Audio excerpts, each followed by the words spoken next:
Hello everyone. இன்னைக்கு நம்ம mutton cutlets எப்படி செய்கிறதுன்னு பார்க்கலாம்.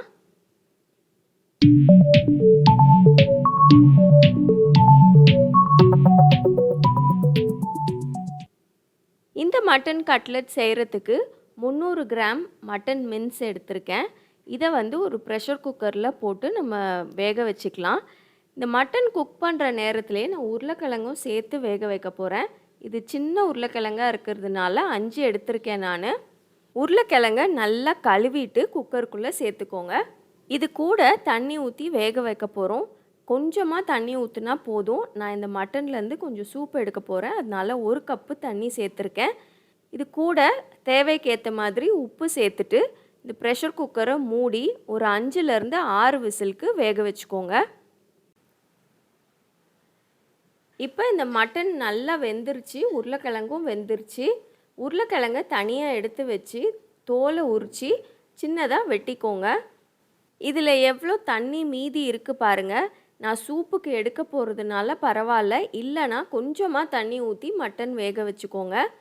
இப்போ இந்த கட்லெட் செய்கிறதுக்கு ஒரு கடாயில் 1 டேபிள் ஸ்பூன் எண்ணெய் சேர்த்துக்கோங்க. எண்ணெய் சூடானதும் 1/2 டீஸ்பூன் சோம்பு சேர்த்துக்கோங்க. அது கூட 1/2 டீஸ்பூன் சீரகம் சேர்த்துக்கோங்க.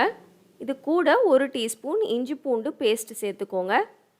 இது சேர்த்துட்டு இதை நல்லா வதக்கிக்கோங்க. நல்லா இஞ்சி பூண்டோட பச்சை வாசனை போகிற வரைக்கும் வதக்கிக்கோங்க. இஞ்சி பூண்டு நல்லா வதங்கினதுக்கப்புறமா வெங்காயம் சேர்த்துக்கலாம்.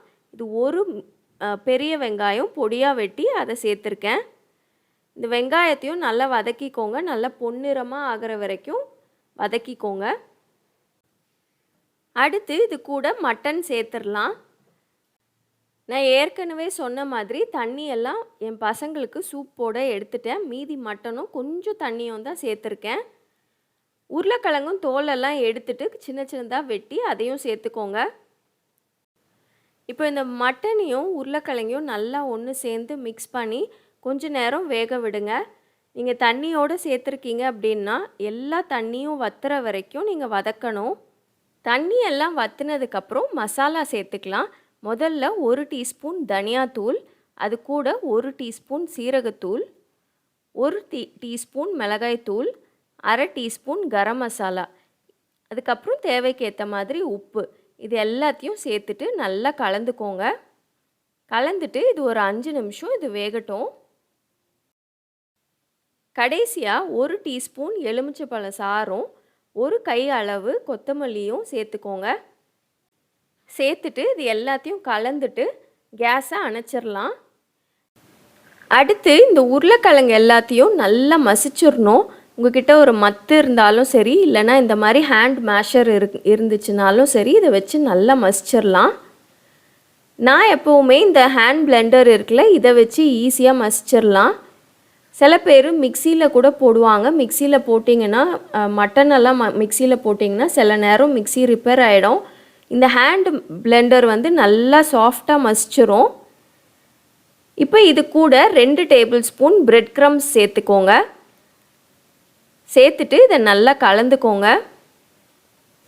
இதை நல்லா கலந்துட்டு கட்லெட் ஷேப்புக்கு வருதான்ட்டு பாருங்கள். கொஞ்சம் தண்ணியாக இருக்க மாதிரி இருக்குது, இல்லை உங்களுக்கு அந்த கட்லெட் ஷேப்பு வரலை அப்படின்னா இன்னும் கொஞ்சம் பிரெட் க்ரம்ஸ் நீங்கள் சேர்த்துக்கலாம். இன்னும் ஒரு 1 டேபிள் ஸ்பூன் 1.5 டேபிள் ஸ்பூன் கூட வேணும்னா சேர்த்துக்கலாம். ஆனால் இது சரியாக இருக்கும். இப்போ கொஞ்சமாக இதை எடுத்து நல்லா உருட்டிட்டு ஒரு கட்லெட் ஷேப்புக்கு கொண்டு வந்துருங்க. இதே மாதிரி எல்லாத்தையும் செஞ்சு இந்த பிளேட்டில் வச்சுருக்கேன். அடுத்து இதை கோட் பண்ண போகிறோம். இதுக்கு ஒரு பவுலில் 1/2 கப் அளவுக்கு பிரெட் க்ரம்ஸ் வச்சுருக்கேன். இன்னொரு பவுலில் 1 முட்டை எடுத்திருக்கேன். இந்த முட்டை கூட ஒரே 1 டேபிள் ஸ்பூன் பால் சேர்த்து நல்லா அடிச்சுக்கோங்க. இந்த மாதிரி நல்லா ஸ்மூத்தாக அடிச்சுக்கோங்க. அடுத்து இந்த கட்லெட்டை கோட் பண்ணலாம். இதுக்கு ஒரு கட்லெட்டை எடுத்து ஃபஸ்ட்டு இந்த முட்டையில் நல்லா நனைச்சிக்கோங்க. அடுத்து இந்த பிரெட் க்ரம்ஸ் பவுலில் போட்டு பிரெட் க்ரம்ஸை நல்லா எல்லா பக்கமும் ஒட்டுற மாதிரி அதில் ரோல் பண்ணிக்கோங்க. இதோடு நீங்கள் எடுத்து வச்சிடலாம். ஆனால் கடையில் கிடைக்கிற மாதிரி நல்ல கிறிஸ்பான கட்லெட் வேணும் அப்படின்னா நீங்கள் டபுள் கோட்டிங் பண்ணலாம். அது என்னென்னா ஒரு வாட்டி இந்த மாதிரி பிரெட் க்ரம்ஸில் கோட் பண்ணதுக்கப்புறம் திருப்பி ஒரு வாட்டி முட்டையில் போட்டு நனைச்சி எடுத்துருங்க.